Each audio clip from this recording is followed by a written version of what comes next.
వసూల్లో భాగంగా మేటిపల్లి పట్టణంలోని 90% పన్ను వసూలు చేసి ఉత్తమ ప్రతిభ కనపరిచినందుకు గాను మేటిపల్లి మున్సిపాలిటీకి commissioner and director of municipal administration Hyderabad ప్రోత్సాహక నిధుల కింద 1.5 కోట్లు మంజూరు చేశారు. అందుకు గాను కోరుట్ల నియోజకవర్గ కాంగ్రెస్ పార్టీ ఇన్ఛార్జ్ జువాడి నరసింగరావు మేటిపల్లి మున్సిపాలిటీని ప్రత్యేకంగా సందర్శించి మున్సిపల్ కమిషనర్ ని మరియు మున్సిపల్ సిబ్బందిని సన్మానించడం జరిగింది.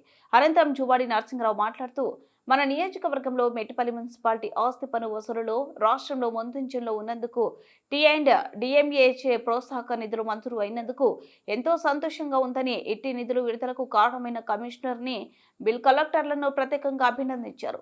రాబో రోజుల్లో కూడా ఇలాగే కష్టపడి ఆస్తి పన్ను వసూలు చేసి రాష్ట్రంలో మేటిపల్లి మున్సిపాలిటీకి ప్రత్యేక గుర్తింపు తీసుకురావాలని కోరారు.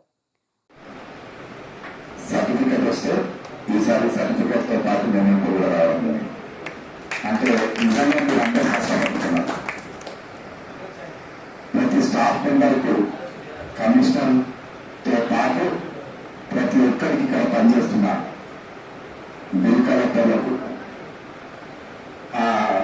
యాక్చువల్గా నిజంగా కూడా వాళ్ళని బిల్ కలెక్టర్స్ అన్న పేరు చేంజ్ చేసి బీఆర్ఓస్ అనాలి, బిల్ రెవెన్యూ ఆఫీసర్స్, లేకపోతే ఎంఆర్ఓస్ మున్సిపల్ రెవెన్యూ ఆఫీసర్స్ అనాలి. నేను వెనుకటి నుంచి నేను అదే కోరుకుంటున్నాను. నిజంగా కూడా ఇలా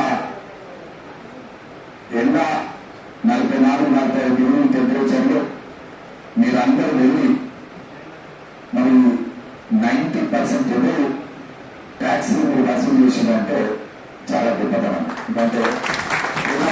ఎందుకంటే ఎవరో ఏదో చెప్తారు, మీరు వచ్చలేదు, మేము ఎందుకు కట్టాలి ట్యాక్స్, మాకు ఇది లేదు, మాకు నల్ల పని చేస్తలేదు, ఏదో ఉంటారు, అందరినీ ఉంటారు. ఇది సహజం. అయినప్పటికీ కూడా మీరు కష్టపడి బతికిలాడి ఉద్యోగించి మరి ఇంత మంచి రెవెన్యూ తీసుకొచ్చిందంటే ఈ ఘనత కమిషనర్తో పాటు ప్రతి ఒక్కరికి పాటు రెవెన్యూ ఇన్స్పెక్టర్స్ కానివ్వండి, టీపీఓలు కానివ్వండి, అందరూ కూడా నేను ప్రత్యేకంగా ధన్యవాదాలు తెలియజేస్తా ఉన్నా. ఇలాంటి స్ఫూర్తి నెక్స్ట్ కూడా కొనసాగాలి. మనం ఉత్తమంగా ఒక 3 సార్లు తెచ్చుకున్నామంటే నేను కూడా మిమ్మల్ని కూడా తప్పకుండా ఒక అవకాశం తీసుకొని హైదరాబాద్ తీసుకెళ్లి ఒక ముఖ్యమంత్రి గారిని మరి మా నియోజకవర్గంలో దాదాపు 90+% రెవెన్యూ సాధించి ట్యాక్స్ తీసుకొచ్చిన మున్సిపాలిటీ కాబట్టి అని మీ అందరూ కూడా ముఖ్యమంత్రి గారు చాలా మందిని తీసుకెళ్ళినా. గతం సంగతి నాకు తెలియదని ఈసారి ముఖ్యమంత్రి అయిన తర్వాత మన నియోజకవర్గంలో చాలా మందిని కూడా ముఖ్యమంత్రి గారికి కల్పించడం జరిగింది.